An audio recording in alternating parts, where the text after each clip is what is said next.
Welcome to Looking at the Markets with David Modell. Should I buy gold and silver?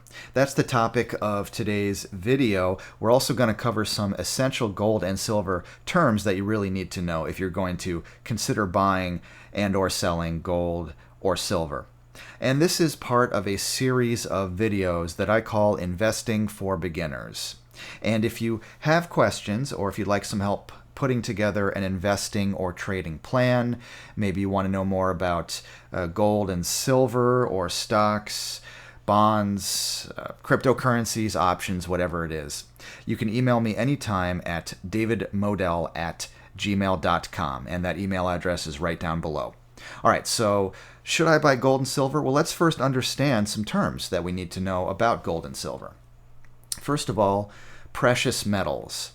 Those are the most rare and highly valued metals. Especially, we're talking about gold, silver, platinum, and palladium. Those are precious metals. And the opposite of that would be base metals. Those are common, non-precious metals, such as copper, zinc, and aluminum.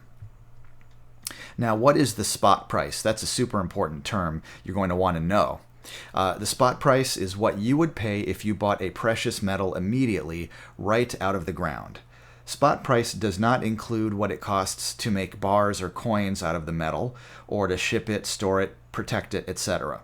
Therefore, generally speaking, you will always pay more than the spot price when you buy a precious metal. Here's another term you're going to want to know: bullion.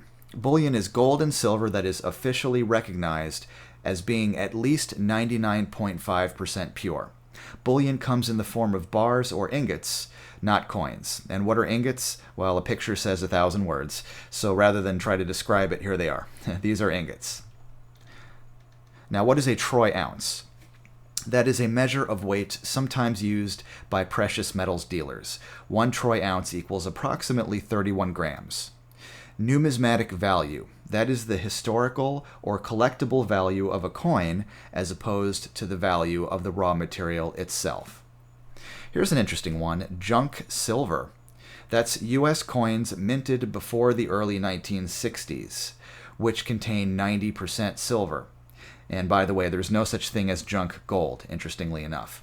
Junk silver isn't really junk at all, and can be surprisingly profitable as an investment. And here's what junk silver looks like. The gold standard. That's dollars and other currencies having value because they are backed by gold and could, at least theoretically, be exchanged any time for gold.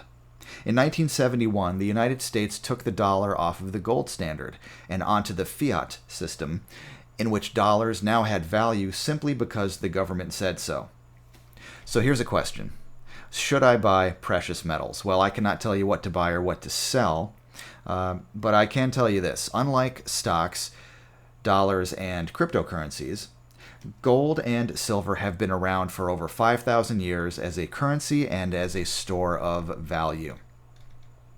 And here's a chart from 2005 to 2018. Gold has actually outperformed the S&P 500, believe it or not. And the S&P 500, I'm having SPY, that is the ticker symbol for an ETF that tracks the S&P 500, and that is the blue line.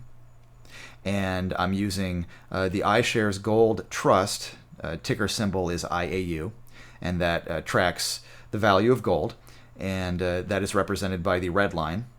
And notice that from early 2005 all the way through mid-2018, you might think that stocks did better than gold. Nope. As we can see here, it did quite a bit better, at least according to these two ETFs. And this is from GoogleFinance.com. All right, so we can see that the iShares Gold Trust went up 200%, while the SPDRs, the SPY or State Street 500, S&P 500 ETF Trust, went up much less than that, about 126%. So precious metals often tend to hold their value better than stocks when economic recessions and depressions occur. Therefore, I feel, and it's just my opinion, that it's not a bad idea to own a reasonable allocation of precious metals when the stock market is extremely overvalued.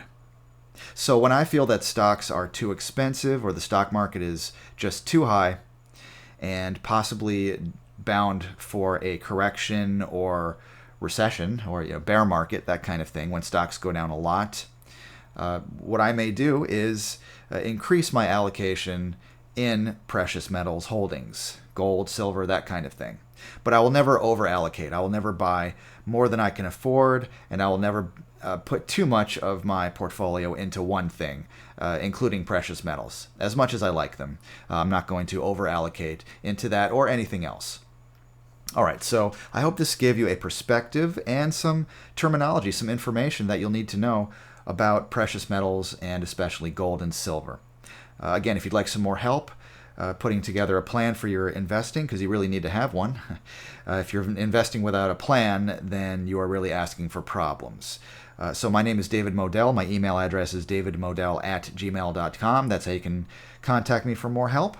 And if you like this video, please give it a thumbs up on YouTube and leave a comment. And please subscribe to my YouTube channel and hit that bell on YouTube so you can receive the latest updates on my financial educational videos. Thank you so much. I really appreciate it, and I'll talk to you again soon.